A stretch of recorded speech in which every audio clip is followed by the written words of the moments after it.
Hey Scorpio, welcome to your tarot session. Thank you so much for joining me today. I missed you guys. I know it's been a while. I took a little bit of time off, my first week off in forever, and it felt so good, but I'm back. I promise I'm going to be posting more. I feel like I keep saying that, but I cannot force readings. You guys know this. It really comes when it comes. So, okay.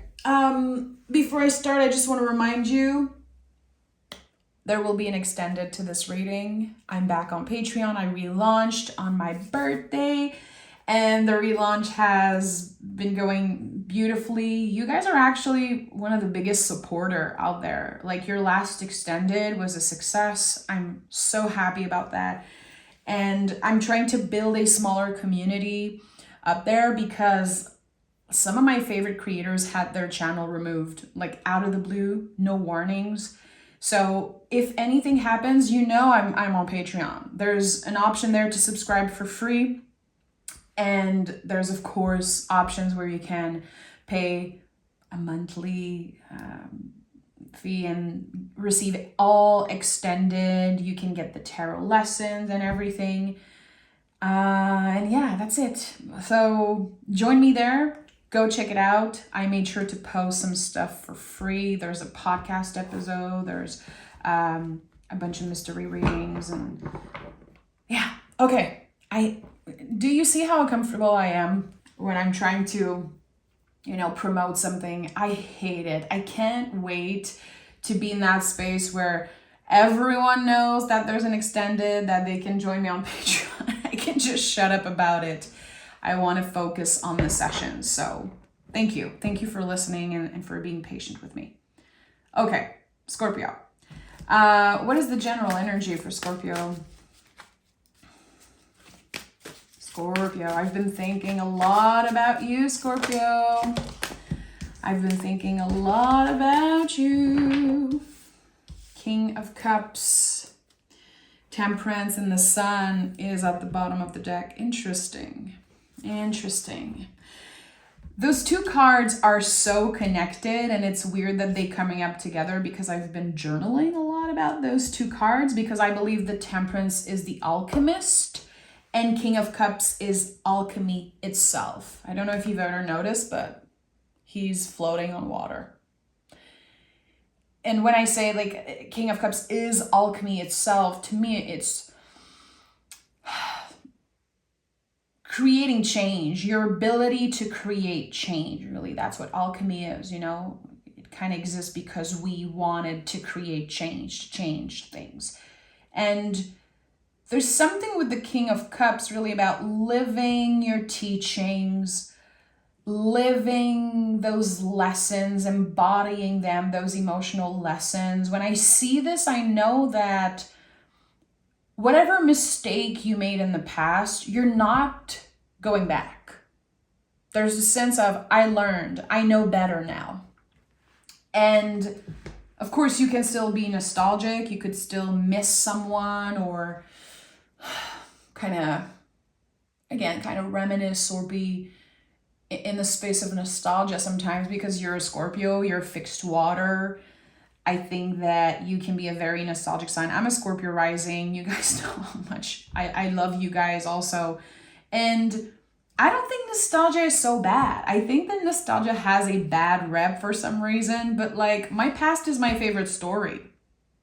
And even if there's a lot of trauma there and a lot of things that, I wish I've done differently, it's still my favorite story. Like I see nostalgia as like my past, just like patchwork, like everyone I loved and every story and everything I did, it's like this patchwork, this quilt, and I think it's beautiful. When I see the King of Cups, I think a lot about that because I think you accept, like you don't want to change the past necessarily. There's a lot of forgiveness, self-forgiveness, a lot of acceptance.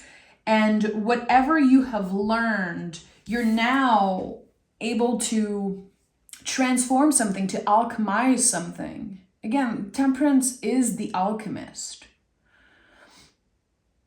And this is a card of behavior, not concept.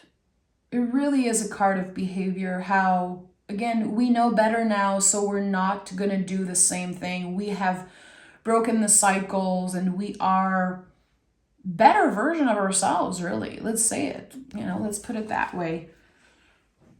I don't know what is this thing that in the past felt like an addiction. I really feel strongly about that when I see the King of Cups and Temperance card together. You overcame something.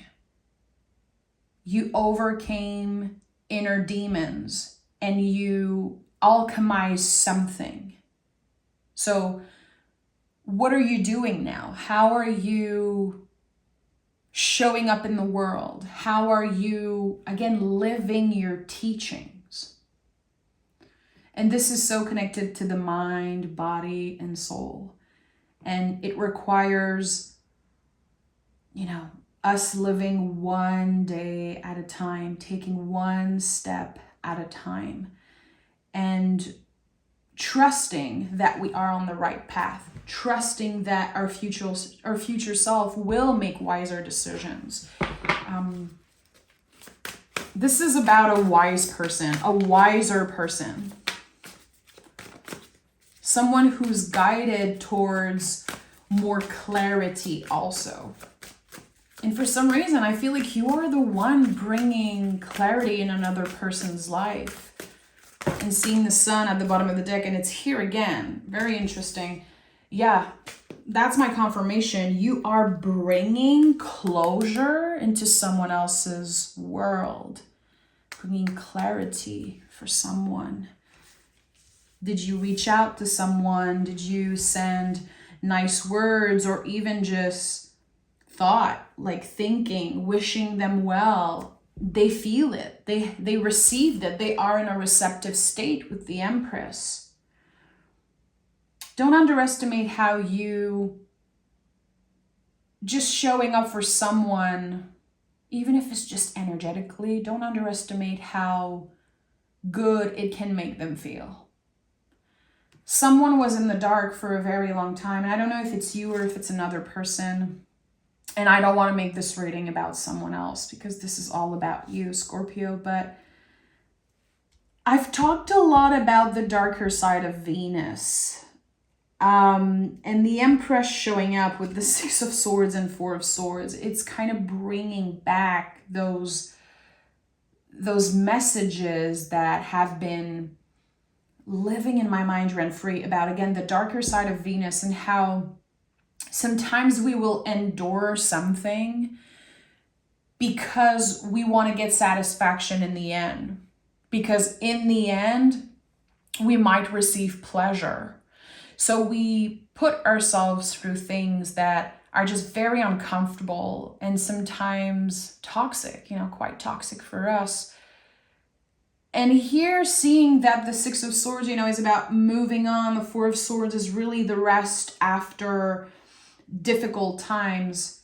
You have shifted into the better side of Venus. And maybe you have your Venus in the sign of Scorpio. Also, shout out to all my Scorpio sun with a Venus in Taurus. I feel like it's important to shout you out right now. There's something here, again, about stepping into the light. And I feel like it sounds very woo when I say that. Like stepping into the light. But I felt this in your last reading, how it was the end of darker times. So now that you are in the sun's energy, I think that, yes, there's more clarity and you're more conscious of your actions, your words, the power of your words, even the power of your thoughts, the self-judgment, the critique.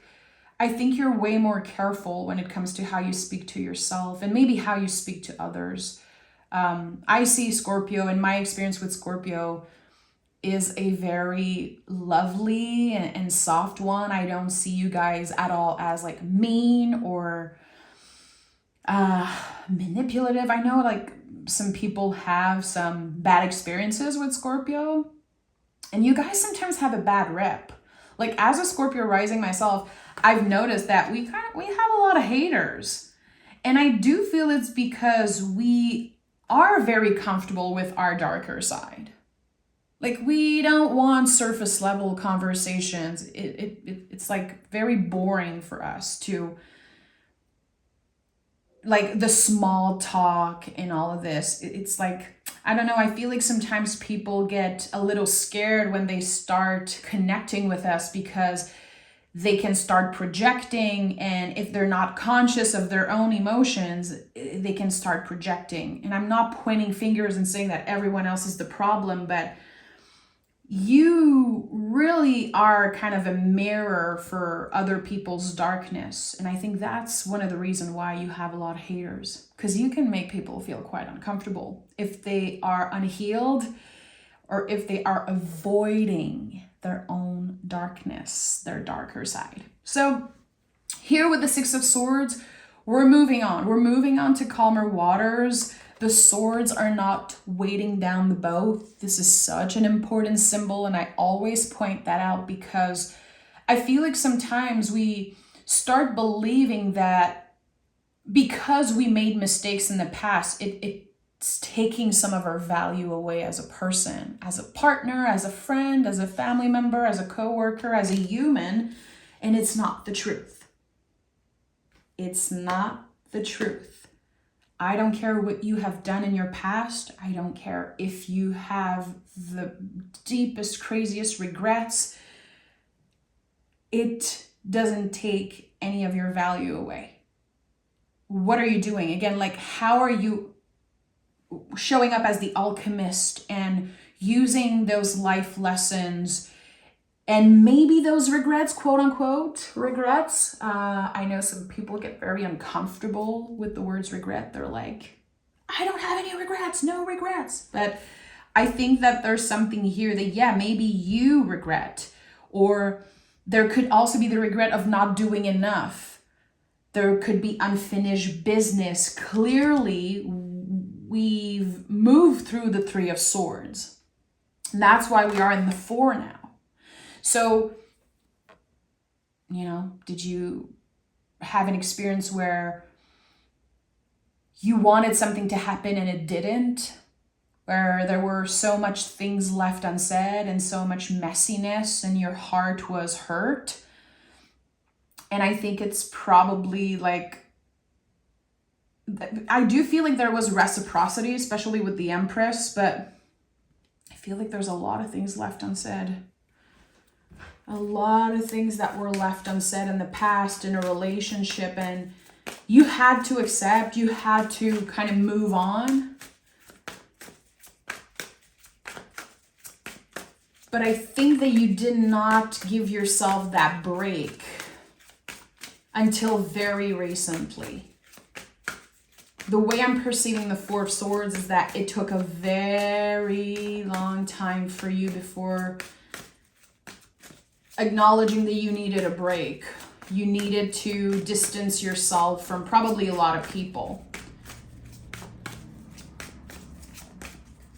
It could have felt very isolating.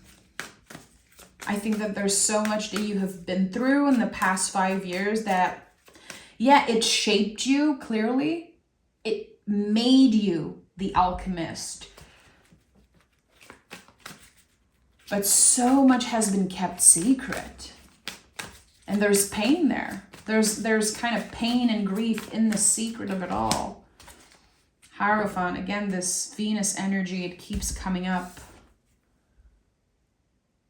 This is Venus. This is Taurus. And Taurus is fixed earth. It's your opposite sign on the wheel. So it's connected a lot to your shadow work, the shadow work that you're having to do in this lifetime. And so much of it is about old beliefs. Taurus and the Hierophant, so much about old beliefs. Beliefs that were inherited from your parents, your great-grandparents. And I've shared this very recently in another reading. And I think it bears a repeat because a lot of people don't understand the Hierophant. It is a very complex card. It's connected to outdated beliefs. Just the fact that this is a pope, and that when the tarot was created, we used the image of a pope to illustrate what a channeler was, as if we need a quote unquote pope to connect us to spirit. No, that's not the truth. That's an outdated belief. You don't need a facilitator to connect with spirit, to connect with God, to connect with the universe. You are enough. You are intuitive. You were born with intuition. It's not something that was given to some and not to others. So I think that there's a lot of unlearning that needs to happen around the Hierophant interpretation, but it just makes so much sense. This is about unlearning the things that you inherited. And this example that I shared for me personally was in my family, exhaustion was celebrated. And still to this day, it's like I feel like I'm the one helping my family unlearn that. And I remember, when I used to work 70 hours a week and I was exhausted, I had no time whatsoever to live my life. And I was praised, I was celebrated, because I don't know if it's a culture thing. I know that here in Quebec, it's so much like this. Like if someone calls you, you have to say, oh, I'm so busy. If you're not busy, if you're chilling, if you're taking care of yourself, it's not seen as good. It's seen as lazy. And there are so many old beliefs about that. And also this is connected to us. So that's why I always go back to this message, this example from me, from my life, because Taurus is fixed earth. Taurus can be seen as lazy when actually we take our time. Fixed earth is about grounding as deeply as you can. It's about grounding your roots as deeply as you can so you can ascend. You can only ascend as deeply as you are rooted. I think we all know that. But here, seeing the Hierophant at the heart of this reading, I really want to ask you, Scorpio, what is your belief what is an outdated belief that you have, that you inherited from your parents or their parents, and that still today it feels like a contraction? Fives in the tarot are like contractions. It stings. It's uncomfortable. It's like, oh, like, again, it's very, very hard to unlearn something, to create new wiring in our brains, and to not feel lazy. For me personally, like when I pause, when I'm like, I just want to chill and watch a movie tonight, it's very challenging for me to not overwork. And I would be curious to know, what is this thing for you, Scorpio? Because there is something that you are so used to. There's a belief that feels so real. And it's connected to Venusian themes. So money, beauty, pleasure.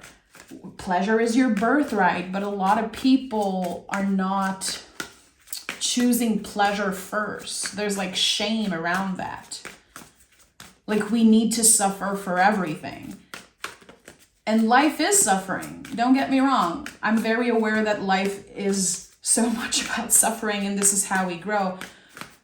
But again, the darker side of Venus, like us enduring things in order to feel like we deserve them, it's done. We're over. We're done with that. We have to break up with that. And the Queen of Wands is here. And now I'm happy. It's this beautiful confirmation that you're doing things your own way. I don't know why I'm getting emotional. I'm an emotional wreck today. I don't know why. The Queen of Wands, right now, the way I'm living this energy, because you guys know, interpretation of the cards, they change as I'm changing, as I'm evolving. And recently this card has been saying, you're not too much. You're just way more than what they're used to. And I do feel like this is a message that a lot of you needed to hear. Maybe someone made you feel like you were too much. Maybe you are the type of person who is a dreamer. You have big goals and you have big dreams. And you could, again, feel like people think that you're a lot, that you're too much. You're not too much. You're just more than what they're used to. And it's not your problem if they're uncomfortable with your magic, because this is the Witch of the Tarot. This is really your most magical self. The part of you that knows that whatever you dream of, you can create. You know, whatever lives in your heart has the potential to flourish. It's a very abundant energy. I always connected this card to Scorpio, by the way. And every reader has their own thing. I learned the tarot through, my first tarot deck ever was the Hermetic Tarot. So the way I see cards sometimes is a little different, and that's totally fine. But to me, this is water and fire boiling in a cauldron, the cauldron of the witch. So what is boiling in your cauldron? What is this dream, this fantasy, this wish, this goal, I don't know, that you're like, I know it sounds too much. I know it sounds too good to be true, but this is what I want to do with my life. It lights me up. It excites me. This also, of course, could be, a very sensual, sexual energy, and how something just makes you feel alive. It excites you. And it keeps calling you because it's part of your calling. It's part of your purpose. What is this thing? Music. For me, it will always be music. Music called me over and over and over again. It always does. And art and, writing. Just, there's so many things, but what is that thing to you? Because with the Ace of Cups, there's a new beginning. And I don't know if you've ever noticed, but there are 5 streams of water on the Ace of Cups. This is the 5 senses. All of your senses are activated with this new beginning. Whatever has been boiling in your cauldron, my lovely magician, or my lovely witch, it's now ready. It's ready. That's what the Ace of Cups says. And the aces in the tarot, they reconnect us with spirit. So with the Ace of Cups, we trust, we know that something is happening. We want it. We're saying yes to it. And for some reason, the letter M or W could be significant for you. I don't usually say that when I see the Ace of Cups, but today it felt important for me to mention that. The Moon card is here, and the 5 of Pentacles. Again, the darker side of Venus, it keeps coming up. There's this old belief, it keeps creeping up. And every time you enter a new beginning, every time you're like, okay, I've learned a lesson. I'm not going to do the same things. I want change, so I'm going to change things. I'm going to show up differently. You're always tested by Venus. I don't know what it means for you personally. It could be connected to your own Venus sign in your chart. It could be connected to a relationship with Taurus or Libras. It could be so many things. Again, maybe the shadow work that you're doing. It's not easy. It really isn't easy. And I said this in the beginning, if you are working on overcoming some type of an addiction, it really is about one day at a time, one step at a time. And we cannot blame ourselves every time we make a mistake. or every time we feel like we have taken a step back. The Five of Pentacles, to me, the foundation of this card is ask for help. There is help. There is a way to find more balance in your life, and balance is not about doing the right thing always. Balance is about giving, showing ourselves grace when we fuck up, when we mess up. Oh boy, I'm going to have to censure the F word, by the way, because I'm going to get demonetized. YouTube is crazy these days. So with the moon here, and again, I've said this earlier, and it makes sense that the moon is coming up because, the moon reflects our inner life with the outside world. It's like, what I'm getting is some mysteries aren't meant to be solved. There's something, again, that's been living in your heart and your mind, and you might be asking the universe, like, why? Why am I not with this person? Why did I even meet this person if I can't be with them?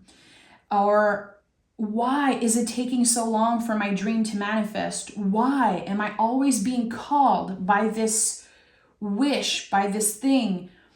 Again, because it's your calling, because it's meant to be. And I don't believe everything is meant to be. There are some things in life that aren't meant to be. They're just plain, bad and disgusting. Like, not everything is meant to be, but there's something here that, yes, it did not happen how you wanted it to happen, but it was supposed to go that way. And I think it's very hard for you to accept what happened, and also to accept what did not happen, the unfinished business, and the things that, again, the sense of not all mysteries are meant to be solved. And I think that you could be, you could feel like those questions are eating you alive. I need to know why. And you guys are fixed water. So to me, it's like we're fixed. We're stuck on feelings. Why do I feel that way? Why aren't they feeling the same? Why am I always going back to this person, to this event, to this, chapter of my story?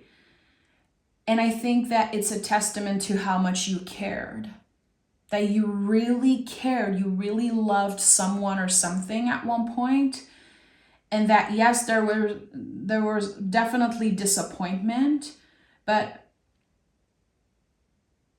you have learned so much through this. And I think it deserves to be acknowledged. And here we have the sun and the moon. It's like you have this space between the sun and the moon, between known and unknown, between seen and unseen, the mystery and the clarity. I think that there's a place in the middle for you where you have to show yourself compassion, and you have, again, to show up as the alchemist always and saying, yeah, that was very hurtful, but look what I was able to create out of it. So I invite you to think about this. The fact that the Four of Swords is here, there's a lot that you're invited to meditate on, to journal about. And I think you would be very surprised if you go back to old writings, if you go back to old conversation and you kind of see what was said. I think you would be amazed at your own wisdom, and I think that your past self has something to teach you still. I don't know if you've ever did that. I journal my whole life, and sometimes I go back to old journals and I am always amazed. I'm like, I can't believe I wrote this. Like, I can't believe I was this wise. And there's a lot of things sometimes that I just forget. Even like when I journal about tarot cards, because I really live the tarot. I've built a very strong relationship with each card. So every day I journal about my picks for the day, and sometimes about what I picked for you guys or whatever. And I go back to the things I've written and I'm like, I don't even remember that card meant that for me. And I think that this is an invitation here to revisit the past through you, through your writings, through your meditation, through sometimes it could be watching one of your favorite movies, movies that you could not get enough of when you were 20 years old. Or, you know, whatever it is, listening to an album, a group, a singer, songwriter that you just loved as a teenager. And let the messages come through. Let your own wisdom and intuition inform you around what this Ace of Cups is. Because I feel like this is a very important card. And I think it came up in your last reading how there is a clear new beginning, a clear new path that you are already on. But there's a lot of mystery around it. So in the extended, I definitely want to explore what this Ace of Cups is. And the extended is a completely different reading. It's not just me clarifying cards, just letting you know. So I feel like, you know, the King of Cups is holding his cup.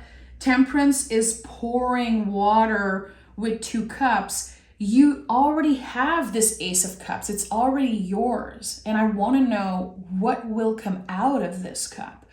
What potential lives there? And half of the job, again, comes from you channeling this from your own intuition, your own wisdom. You, again, reconnecting with spirit, reconnecting with your own spiritual side. And again, this sense of finding balance and how I want to be there and help you channel those messages. So I hope you join me in the extended, Scorpio. I'm sending so much love your way, and I can't wait to read for you again. Take care. Love you.